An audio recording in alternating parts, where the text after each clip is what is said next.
네, 다 함께 성경 말씀 창세기 37장 25절, 26절, 27절을 함께 보시겠습니다. 그들이 앉아 음식을 먹다가 눈을 들어본즉 한 무리의 이스마엘 족속이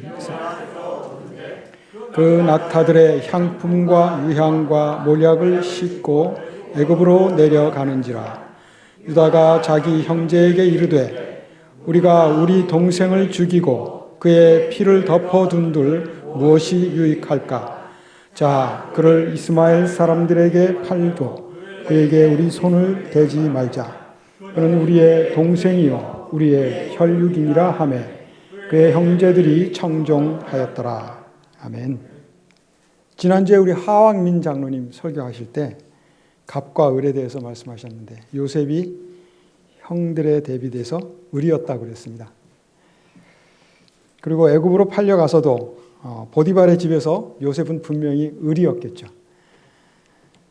그래서 조금 이 요셉의 형통함이라는 제목에 한 글자를 더 붙이면 을이었던 요셉의 형통함, 이렇게 제목을 좀 하고 싶은 생각이 들었습니다.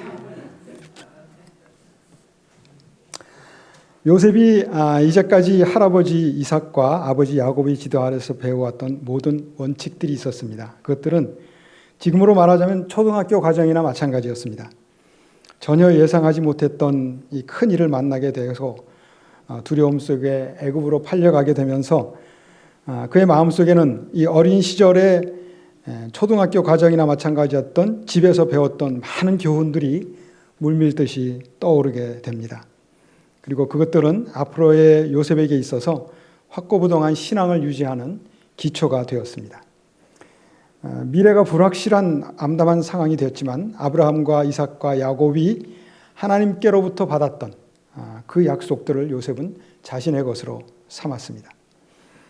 요셉의 생애가 그리고 그 미래가 불확실한 생애에 빠졌던 것은 우리 많은 사람들이 경험하는 불확실한 생애의 대표적인 것입니다. 아버지의 심부름을 나갔다가 잠시 뒤에 돌아와서 정상적인 가정생활의 의무를 수행할 것을 기대하고 있었지만 그로부터 무려 20여 년이 흐른 뒤에야 아버지를 만나게 되죠. 이런 불확실한 미래는 요셉의 경험만이 아닙니다. 우리 주위에 얼마나 많은 사람들이 다시 만날 것을 약속하면서 헤어졌다가 죽은 모습으로 나타나는 경우가 많이 있는지 모릅니다. 참으로 뜻밖의 일들로 인해서 어려움을 당하는 얼마나 많은 사람들이 있는지요. 그리고 우리도 거기에서 예외가 아닙니다. 그런데 이런 미래가 불확실할수록 우리의 시선은 더욱 강하게 하나님께로 향하여야만 하는 것을 우리는 모두 알고 있습니다. 우리의 시간들은 하나님의 손 안에 있습니다. 그래서 그분께서 허락하시는 일 외에는 어떤 사건도 우리의 생애에서 일어날 수 없다는 것 모두가 잘 알고 계실 것으로 압니다. 그리고 하나님께서 허락하시는 환경에 우리는 순응할 준비 태세를 갖추고 살아야 할 것입니다. 죄는 저절로 증가하게 됩니다. 요셉의 형들은 그저 처음에는 단순히 요셉을 부러워했을 뿐이었습니다. 그런데 그것이 점차 질투심을 일으켰고 질투심은 증오심을 유발하게 됐죠. 그리고 증오심이 깊어져서 결국에는 살인을 생각하도록까지 발전하게 되었습니다. 그래서 형들은 요셉을 애굽에 팔아넘겼고 이제야말로 요셉의 엉터리 꿈은 이루어질 수 없을 것이라는 확신을 갖게 되었습니다. 그리고 서로 축하의 인사를 나누기도 했습니다. 그러나 인간은 하나님의 목적과 계획을 전복시키거나 방해할 수 없습니다. 아무리 애써서 노력해도 사람들이 이루어 놓은 일은 결국은 하나님의 계획들을 성취하는 데 도구가 될 수밖에 없습니다. 형들이 요셉에게 저지른 일은 요셉의 전 생애를 놓고 볼 때 하나님의 계획을 한 단계 업그레이드 시킨 결과뿐이라는 것을 20여 년이 지난 후에야 형들도 또 요셉도 깨닫게 되는 것이었죠. 우리의 미래는 우리의 것이 아닙니다. 우리 앞날에 무슨 일이 일어날는지 알 수가 없다는 것이 우리에게는 훨씬 더 좋은 일이라는 것을 여러분들 잘 알고 계십니다. 만약 우리가 미래를 알게 된다면 우리를 위해서 세워두신 하나님의 계획은 완전히 망가지게 되고 말 것입니다. 만일 요셉이 그 모든 사실들을 미리 알고 있었다면 매사에 움츠러들었겠죠. 그리고 집에 얌전히 앉아서 나가려고 하지 않았을지도 모릅니다. 또 아버지 심부름은 더더구나 가려고 하지 않았겠죠. 그리고 더 나아가서 공포에 질려서 집을 뛰쳐나가서 도망가려고 했을지도 모르겠습니다. 그렇게 해서 요셉이 애굽으로 팔려가지 않았다면 물론 가족들의 이별은 없었을 것입니다.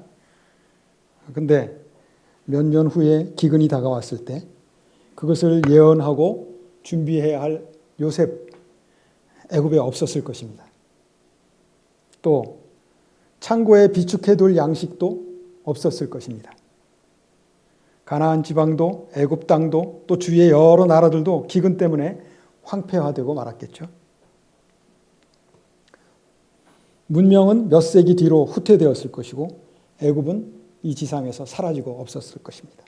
그리스와 로마는 그냥 야만인들 이상의 발전을 이루지 못했을 것이고 전 세계의 역사는 변화되었을 것입니다. 하나님께서 설계하신 수많은 원대한 계획들이 인간의 간섭으로 인해서 망쳐져 왔습니다. 우리의 힘으로 미래의 사건들을 해결하기 위해서 애쓴다면 우리는 현실의 세계에서 충실한 삶을 살 수가 없습니다. 따라서 미래에 관한 일은 하나님께 맡겨놓는 일이 가장 좋은 것입니다. 우리 하나님은 여호와 일의 하나님이시고 준비하시는 하나님이십니다. 그분께서 우리를 위해서 준비하시는 것을 방해하지 않는 그리스도인들이 되어야 할 것입니다. 요셉이 애굽으로 들어가는 순간 비록 아무도 그를 알아보지는 못했습니다. 그러나 분명히 요셉은 장차 이 거대한 제국의 군주가 되도록 정해진 인물이었습니다. 당시 애굽은 세계 최강의 국가였습니다. 가장 높은 문명 수준에 도달한 나라였고 또 그 민족은 가장 오래된 민족이었고 또 그들의 예술은 가장 진보된 예술이었습니다. 안정된 정부를 가지고 있었고 또 발전된 법률을 가지고 있었습니다. 그들은 큰 도시를 건설했고 번창한 농업을 경영했습니다. 그리고 그때 이미 그 나라에는 거대한 피라미드도 세워져 있었습니다. 요셉에게는 나처럼 가난하고 보잘것없는 히브리 소년이 이 위대한 제국 안에서 무엇을 할 수 있을 것인가? 이런 생각이 들었을 것입니다. 게다가 이 노예시장에서 이 요셉은 요셉보다 더 천한 계급의 사람은 한 사람도 없는 그런 상황이었습니다. 그러니 그의 절망감은 이루 말할 수 없었을 것입니다. 그럼에도 불구하고 요셉은 하나님께서 어떤 중요한 목적을 이루시기 위해서 자신을 사용하고 계신다는 그런 확신을 굳게 붙잡고 있었습니다. 그래서 그는 어릴 때 하나님께서 그에게 주셨던 그 꿈을 이루는 사람이 되기로 굳게 결심을 하게 됩니다. 그래서 요셉에게는 신념이 있었습니다. 나에게는 이루어야 할 사명이 있다. 그리고 나는 그것을 위해서 진실되게 살아야 한다. 그래서 요셉은 노예 생활을 할 때나 또 나중에 높은 지위에 있을 때나 그리고 중간 과정에서 쓰라린 경험을 했을 때에도 이 신념을 가지고 확고부동한 신앙인의 삶을 살 수가 있었던 것입니다. 요셉은 자신이 하나님께로부터 보내심 받은 사람이라는 것을 믿었습니다. 여러분과 저도 모두 우리는 하나님께로부터 보내심을 받은 사람이라는 사실을 믿으시기 바랍니다. 요셉은 이러한 그의 신념을 먼 훗날에 형들을 만난 자리에서 고백을 하죠. 나를 이곳에 보낸 것은 당신들이 아니라 하나님이십니다.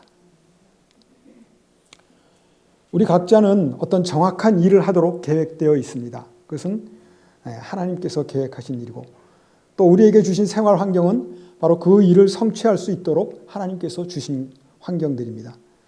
우리가 처한 상황이나 또는 우리 직업이 아무리 비천하다고 할지라도 하나님께서는 우리 인생을 위한 계획을 가지고 계십니다. 양떼를 치던 다윗, 소를 따라가며 밭을 갈던 엘리사, 또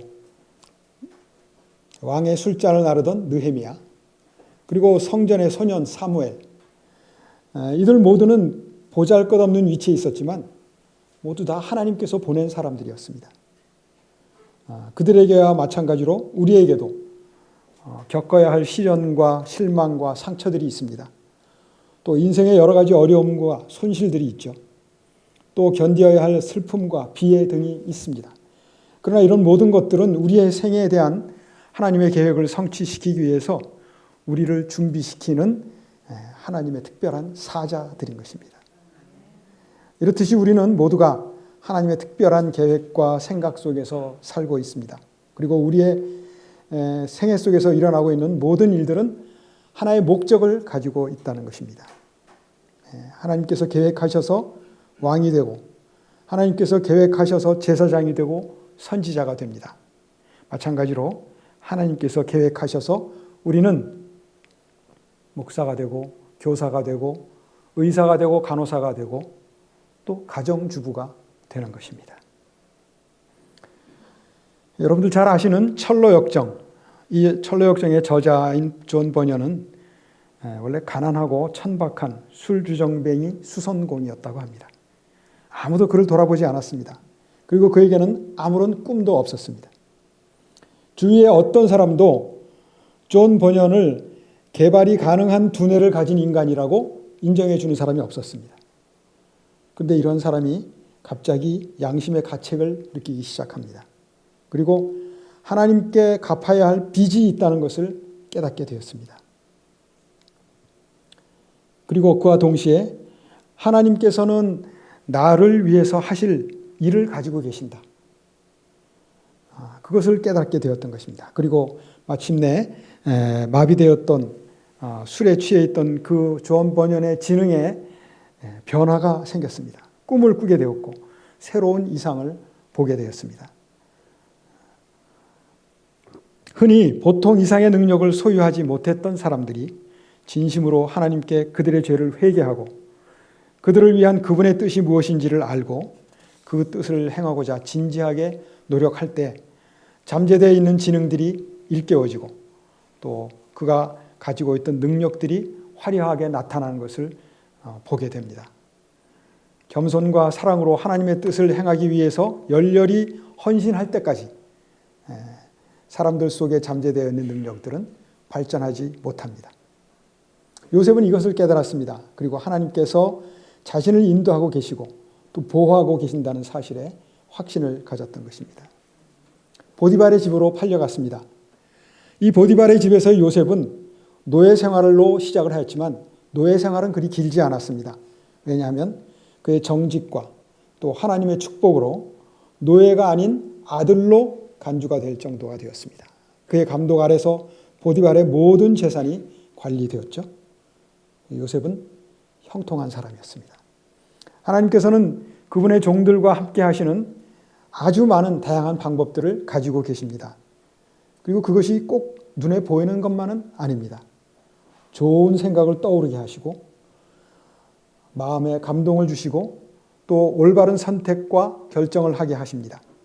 발걸음을 지도하시고 말을 선택해 주시고 의지력을 갖게 해주시고 또 높고 고상한 하늘의 감정을 갖게 하심으로 하나님의 종들과 함께 하시는 것입니다. 돈과 마찬가지로 우리의 아이디어들도 하나님의 선물입니다. 궁지에 빠져 있을 때 좋은 생각을 떠오르게 하시는 하나님이십니다. 말하는 것보다 침묵이 더 좋을 때는 침묵을 지키게 해주시는 하나님이십니다.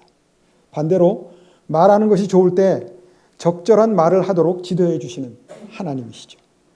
이런 모든 것들은 하나님의 뜻을 행하기 위해서 자신을 완전히 포기하고 헌신하는 사람들에게 부여해 주시는 성령의 선물인 것입니다. 그래서 요셉이 형통한 사람이 될 수 있었던 비결은 그의 인생이 하나님께 집중되어 있었다는 것 때문입니다. 그래서 그는 어려운 환경에 있었지만 눈물과 절망 속에서 헤매는 인생을 살지는 않았습니다. 소망 가운데 살았고 그의 모든 기대는 하나님 안에 있었죠. 그래서 하나님 안에서 하나님과 함께 그리고 하나님을 위하여 사는 삶이었습니다. 중요한 사실은 요셉이 비록 노예의 몸이었지만 환경의 노예는 아니었다는 사실입니다. 외적인 장애물들은 요셉을 불안하게 만들지 못했습니다. 그리고 또 한 가지 중요한 사실은 그 주인이 보디발이 여호와께서 그와 함께 하심을 보며 또 여호와께서 그의 범사에 형통케 하심을 보았더라 하는 사실입니다. 요셉의 온 생애가 하나님께 집중되어 있는 사람, 그것이 바로 요셉의 생애였고, 그런 사람들에게서는 다른 사람에게서 발견할 수 없는 무엇이 있다는 것을 주위에서 알게 됩니다. 그래서 사람들은 하나님께서 그와 함께 하심을 관찰하게 되고 감동을 받게 되겠죠. 요셉의 생활 태도는 이방인들에게 깊은 감화를 끼쳤고 또 이방인들에게 강한 인상을 주었습니다. 우리와 천국과의 관계, 또 우리와 하나님과의 관계, 그리고 우리의 생애를 지배하는 우리의 확신, 그리고 우리의 원칙, 신념, 이런 것들을 우리의 주위에 있는 사람들이 볼 수 있어야 한다는 겁니다. 신앙생활은 결코 숨겨질 수가 없습니다. 그것은 밖으로 비쳐나와서 피부로 느낄 수 있어야만 합니다. 요셉은 보디발의 집에서 한 번도 종교에 관한 이야기를 한 일이 없었습니다. 우상숭배의 잘못에 관해서도 지적한 일이 없었고 또 참되신 하나님이 어떤 분이시며 어떻게 하는 것이 올바른 예배인지에 관해서도 한 번도 이야기하지 않았습니다. 그러나 요셉의 형통함을 봄으로써 하나님께서 그와 함께 계신다는 것을 모든 가족들이 볼 수가 있었다는 것입니다. 한 번도 실패하지 않는 번영이 요셉이 행한 모든 일에 있었다는 것. 이것은 종교적인 이유를 제외하고는 어떤 것으로도 설명이 될 수가 없었습니다. 하나님을 모신 사람들은 하늘의 하나님께로부터 오는 높은 수준과 이상에 의해 생활하기 때문에 종교적인 이유에는 그 어떤 것으로도 설명이 될 수 없는 행동, 표정, 움직임 이런 것들이 있어야 되는 것입니다. 그것이 요셉에게 있었고 우리 36 부산병원 교회의 성도들에게 있어야 할 것입니다. 보디발은 요셉의 성실함 때문에 함께 번영을 누리게 됩니다. 많은 성공한 사람들은 자신의 번영을 단지 자신이 하나님께 은총을 받은 때문이라고 여기곤 합니다. 그러나 그 번영은 그가 고용한 겸손한 종의 성실성 때문일 수도 있고 또 그가 사업상의 성실한 동역자나 거래인을 만났기 때문일 수도 있습니다. 또는 그의 가정에 헌신한 가족 때문일 수도 있고 그런 여러 가지 원인으로 인해서 그의 번영이 이르러 온다는 것을 알지 못하는 사람들이 있다는 것이죠. 그런 사람들은 자신의 번영이 자신의 솜씨와 능력과 재치의 결과라고 생각을 합니다마는 그러나 그런 생각을 버리고 그의 사업에서 작은 책임을 맡고 있는 헌신한 동료에 대한 하나님의 보상이라는 것을 깨달아야 할 것입니다. 하나님께서는 요셉을 위해서 보디발을 축복하셨습니다. 요셉은 하나님께서 세상을 위해서 보관하시는 소금이었습니다. 소돔성에 10명의 소금이 없어서 소돔성은 멸망하고 말았습니다. 때문에 소금과 같은 아내 때문에 축복을 받는 남편이 있습니다. 또 소금과도 같은 자녀들 때문에 축복을 받는 부모도 있습니다. 그래서 이 소금과도 같은 하나님의 백성들이 우리 재림 성도들이 이 땅에 없었다면 아마 이 세상은 오래전에 산산조각 나고 잿더미가 되었을지도 모르겠습니다. 보디발의 집에서의 생활은 총리로서의 자질을 위한 교육과 훈련과 준비 기간이기도 했습니다. 보디발은 날이 갈수록 요셉의 정직성과 능력을 더 신뢰하게 되었고 그에 따라서 요셉에게 더 큰 책임을 맡기게 됩니다. 가정총무의 직책으로 요셉은 많은 유명 인사들과 접촉을 할 수가 있었습니다. 정부의 고관들이나 지식인들, 과학자들, 종교인들, 제사장들이 보디발의 집에 자주 방문을 했었기 때문에 그들과 접촉할 기회가 많았습니다. 요셉은 그들을 위해서 집회를 준비하고 연회를 준비하고 회의를 준비하고 계획하고 실행하면서 그들과 계속적으로 접촉했습니다. 그것을 통해서 애굽의 사회생활과 정치와 학문과 문화에 대해서 속속들이 경험하게 되었던 것입니다. 결국 요셉에게 있어 보디발의 집은 더할 나위 없이 유익한 학교가 되었던 것이죠. 그래서 요셉이 노예로 팔려간 것이나 보디발의 집으로 가게 된 것이나 또 그것에서 가정 총무로 일하게 된 것이나 어느 것 하나도 우연하게 이루어진 일은 아니라는 것을 우리가 다 알 수가 있습니다. 우리에게 닥치는 어떤 일들 속에 반드시 목적이 있습니다. 우연히 우리에게 닥치는 일은 아닙니다. 당신의 자녀들의 유익을 위해서 하나님께서 특별히 계획하시고 허락하신 일들이 우리에게 닥쳐오는 것입니다. 그리고 하나님께서는 그분의 손으로 그것들을 조절하고 통제하십니다.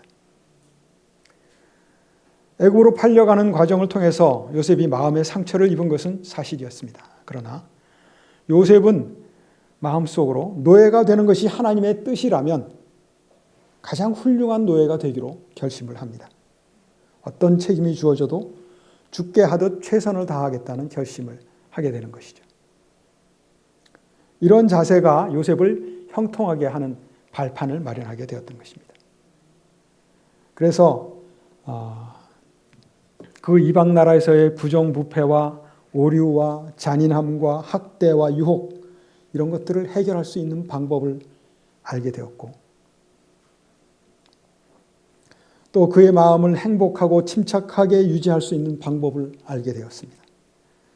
또 자신의 정신을 용감하고 강하게 유지할 수 있는 방법도 알게 되었고 하나님을 밝고 분명하게 믿을 수 있는 방법을 역시 알게 되었던 것입니다.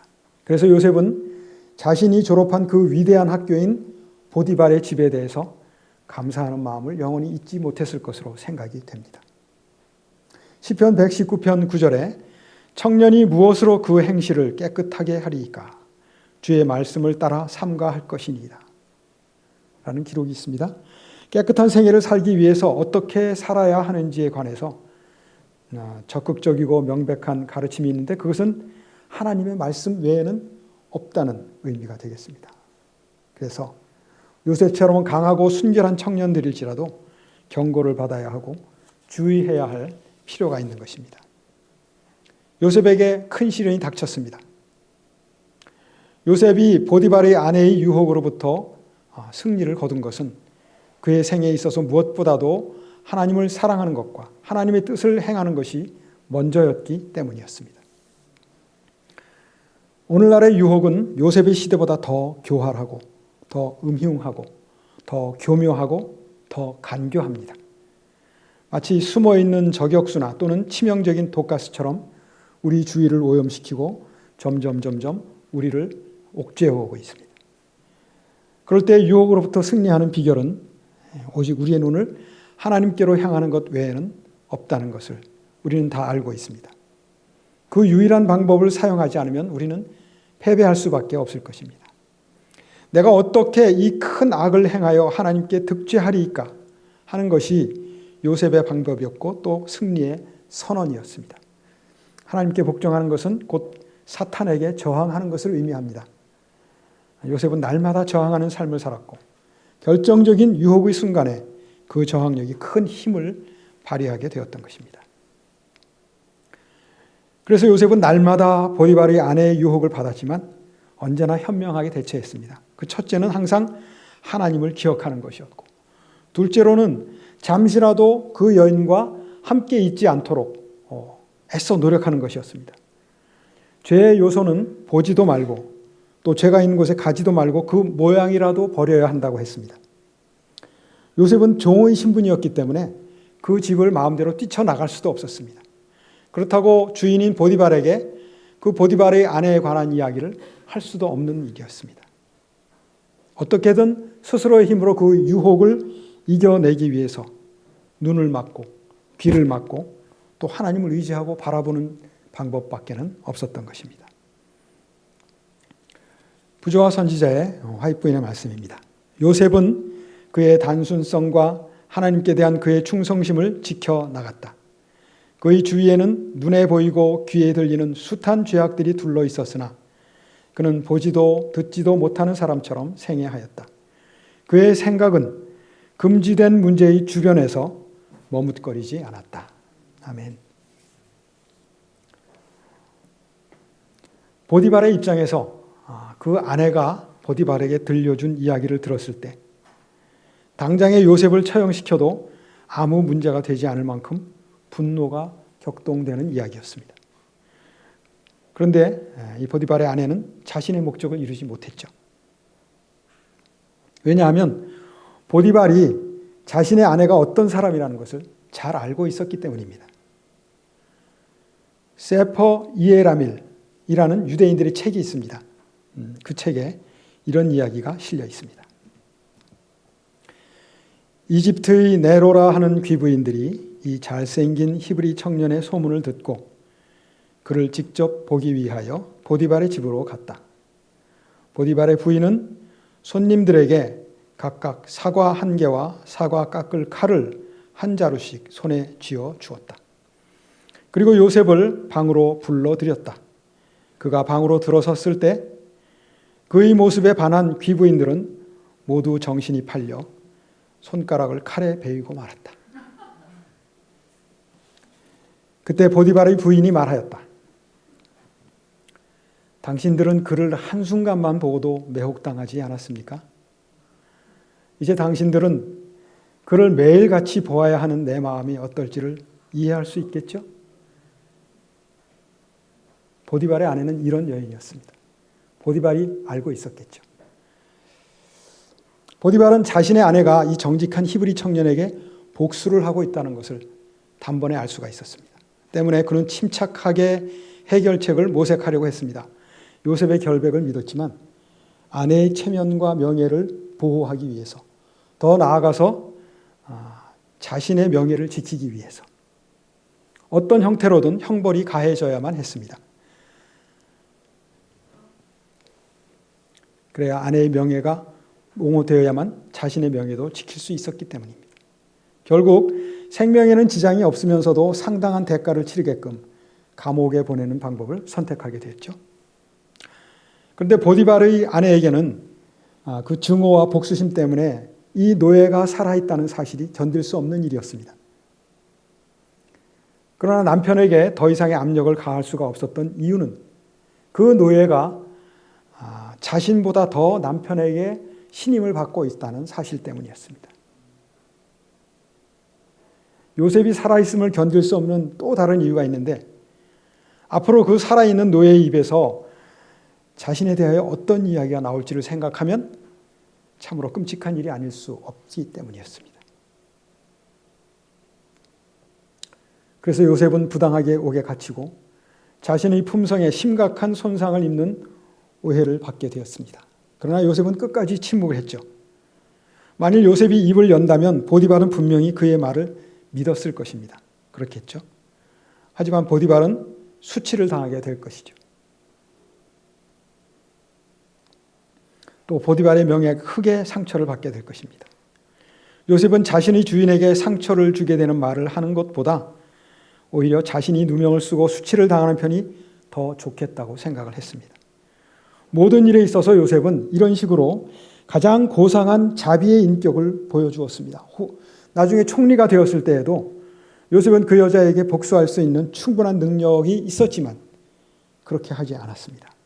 이처럼 자신의 불운에 대해서 어떤 사람에게도 원망하지 않고 조용히 인내로 견디는 것이 요셉의 특성이었습니다. 그리스도인들의 특성인 것이죠. 요셉은 분명히 진실되고 정직하고 자기의 영혼을 죄로 더럽히지 않은 사람이었지만 마치 그것과 정반대되는 인간인 것처럼 사람들에게 취급받고 있었습니다. 그렇게 감옥 생활을 하게 되죠. 그러나 감옥 속에서도 여전히 요셉은 진리의 원칙들을 굳게 붙잡았고 그 결과로 옛날의 확신과 믿음으로 되돌아가게 됩니다. 그리고 다시 명랑하고 용기 있는 모습으로 변화되었고 보디발의 신임을 받을 때처럼 감옥에서 간수의 신임을 받게 되는 것을 우리 모두가 잘 알고 있습니다. 여호와 이레이신 하나님, 준비하신 하나님께서 가장 알맞은 때에 또다시 요셉을 가장 알맞은 곳에 있도록 인도하셨습니다. 왜냐하면 잠시 시간이 지나면 두 명의 중요한 죄수가 그 감옥에 들어올 것이었기 때문입니다. 만일 그 시점에 요셉이 그곳에 없었다면 지구의 역사가 어떻게 되었을지를 다시 한번 생각해 보게 됩니다. 그러므로 모든 사건들은 나름대로의 목적을 가지고 있으며 사건들이 협력해서 선을 이루게 되는 것입니다. 그 모든 것을 준비하시는 하나님의 은혜가 얼마나 감사한지 모르겠습니다. 이제 오늘의 말씀을 정리하겠습니다.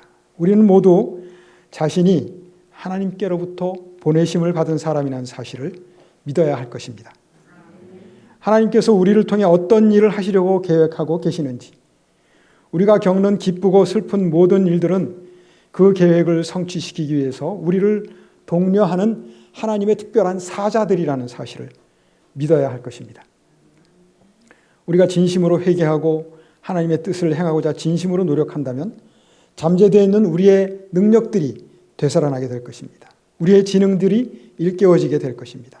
그리고 우리에게서 다른 사람들에게서는 볼 수 없는 말과 행동과 표정과 생각을 다른 사람들이 볼 수가 있을 것입니다. 우리는 내가 어떻게 이 큰 악을 행하여 하나님께 득죄하리이까 하는 승리의 선언을 통해서 날마다 사탄에게 저항하는 삶을 사는 그리스도인들입니다. 그리고 우리는 여호와 이레이신 하나님, 준비하시는 하나님을 믿고 의지하는 그리스도인들입니다. 우리 36 부산병원교회 모든 성도님들이 이런 그리스도인의 삶을 사시게 되시길 바라면서 말씀을 마치겠습니다. 하늘에 계신 아버지 하나님, 우리의 미래를 위한 하나님의 계획을 방해하지 않는 지혜를 허락하여 주시옵소서. 환경이 우리를 어렵게 할지라도 환경의 노예가 되지 않고 오직 눈을 들어 하나님께로 향하는 믿음을 허락하여 주시옵소서. 나의 번영과 성공이 나의 잘남으로 인한 것이 아니고 겸손한 나의 동역자로 인함임을 감사하게 하여 주시옵소서. 나를 둘러싸고 있는 수많은 죄악을 보지도 듣지도 못한 사람처럼 생애하고 나의 생각이 금지된 문제의 주변에서 머뭇거리지 않도록 우리를 도와주시기 바라오며 예수님 이름으로 기도드리옵나이다.